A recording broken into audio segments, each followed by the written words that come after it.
चीन के ज़्यादातर लोग अमेरिका सिर्फ सीखने के लिए जाते हैं और इसको इम्प्लीमेंट करते हैं चीन में आकर, और भारतीय वहाँ पर सीखने नहीं जाते बल्कि लेबरर बनने जाते हैं। अक्सर ज़्यादातर लोग वहाँ पर लेबरर बनकर रह जाते हैं। जैसा कि आप सभी जानते हैं, अमेरिका ने H-1B वीज़ा की फ़ीस में सीधे 10% की बढ़ोतरी करके भारतीयों की राह कठिन करने की कोशिश की है। मगर यहाँ पर सवाल आज ये है कि भारत के लिए ये चुनौती है या एक अवसर। इंडिया अब उभरेगा भी और बदलेगा भी। आज हम खास रिपोर्ट में जिक्र इसी का करेंगे। नमस्कार, मैं हूँ विवेक शर्मा। पंजाब केसरी नवोदय टाइम्स देख रहे हैं आप। एक्सपर्ट्स का मानना है कि अब भारत के लिए दोहरी चुनौती और मौका दोनों ही हो सकता है। माना जा सकता है कि गोल्ड कार्ड की वजह से भारत के टेक्निकल व्यवसायियों के बीच भारत में घर वापसी की संभावना बढ़ रही है। मामले पर कंपनियों के सीईओ का क्या है कहना। अधिकतर कंपनियों के सीईओ का कहना है कि उनकी कंपनियों ने आवर्जन संबंधी मुश्किलों का सामना करने के लिए विदेशों में मजबूत ऑपरेशन मॉडल तैयार किए हैं।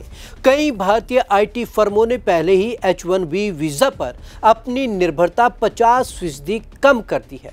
आईटी सेक्टर के जानकार मानते हैं कि अब भारत सरकार और कंपनियों को मिलकर स्थानीय अवसर बढ़ाने होंगे। यह समय है जब भारत खुद को ग्लोबल टेक हब के रूप में स्थापित करना चाहता है। मौजूदा मॉडल में करना होगा बदलाव।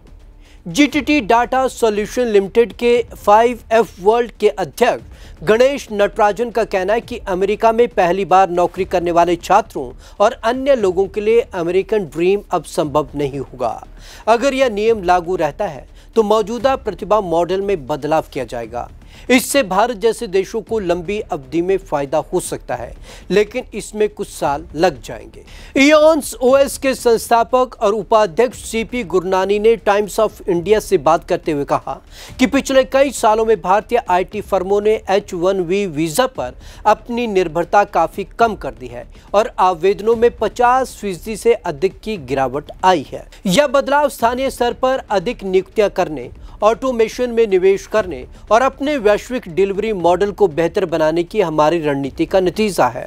वीज़ा फीस में बदलाव से हमारे बिजनेस पर काफ़ी कम असर होगा, क्योंकि हम पहले ही बदलते परिदृश्य के हिसाब से ढल चुके हैं। इंडस्ट्री के जानकारों का कहना है कि नई वीज़ा फीस के लागू होने से ग्लोबल लेवल पर आईटी टैलेंट का सिनेरियो भी पूरी तरीके से बदल जाएगा। वियोनिक्स बायो साइंसेज के CEO और हार्वर्ड लॉ स्कूल के कार्नेगी मेलन के पूर्व प्रतिष्ठित फेलो विवेक बादवा का मानना है कि इससे अमेरिका को भारी नुकसान होने वाला है। ट्रंप की $1 लाख की H-1B फीस अमेरिका के लिए इकोनॉमिक सुसाइड है। इससे अमेरिका में काम कर रहे भारत के टैलेंटेड लोग अपना कौशल, बचत और वैश्विक अनुभव लेकर स्वदेश लौटने को मजबूर होंगे। भारतीय इंजीनियर अंतहीन वीज़ा बैकलॉग के कारण सालों से अमेरिका जाने के इंतजार में है। ट्रंप ने उन्हें एक साफ विकल्प चुनने के लिए मजबूर कर दिया है कि वे स्वदेश लौट आएं, जहां अवसर अधिक हैं। प्रतिभाओं के इस उल्टे प्रभाव में भारत को बहुत फायदा होगा। वो कहते हैं कि वे पूंजी, नेटवर्क और कंपनियों को वैश्विक स्तर पर आगे बढ़ाने की जानकारी लेकर आएंगे। बेशक ट्रंप के फैसले से भारतीय आईटी सेक्टर और स्टार्टअप्स में अभी चिंता बढ़ी हुई है। हालांकि एक्सपर्ट्स का कहना है कि लंबे समय से इसका फायदा भारत को ही होगा। आपको हमारी ये रिपोर्ट कैसी लगी?